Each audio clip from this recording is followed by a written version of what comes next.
បញ្ញាសម្បត្តិនៃមិត្ត AI ត្រូវការធម្មពលអគ្គិសនីដ៏សម្បើមប៉ុន្តែអ្វីដែលមនុស្សភាគច្រើនមិនដឹងនោះគឺមជ្ឈមណ្ឌលទិន្នន័យ AI ក៏ត្រូវការទឹកក្នុងបរិមាណដ៏ច្រើនដើម្បីរក្សាប្រព័ន្ធឲ្យត្រជាក់ផងដែរ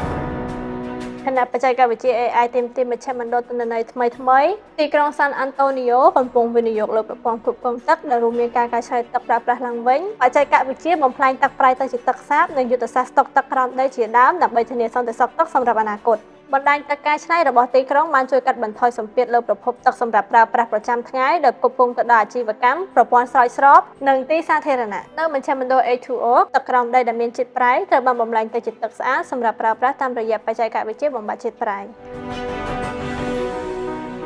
មន្ត្រីក្នុងតំបន់បានឲ្យដឹងថាការវិនិយោគលើហេដ្ឋារចនាសម្ព័ន្ធទឹកទាំងនេះអាចជួយទាក់ទាញឧស្សាហកម្មនាពេលអនាគតរួមទាំងមជ្ឈមណ្ឌលទិន្នន័យដែលពាក់ព័ន្ធនឹង AI ផងដែរនៅក្នុងយុគសម័យ AI ហេដ្ឋារចនាសម្ព័ន្ធគ្រប់គ្រងទឹកនឹងមានសារៈសំខាន់មិនចាញ់ហេដ្ឋារចនាសម្ព័ន្ធថាមពលឡើយសម្រាប់ព័ត៌មានបច្ចេកវិទ្យាថ្មីៗសូមតាមដាន TechWire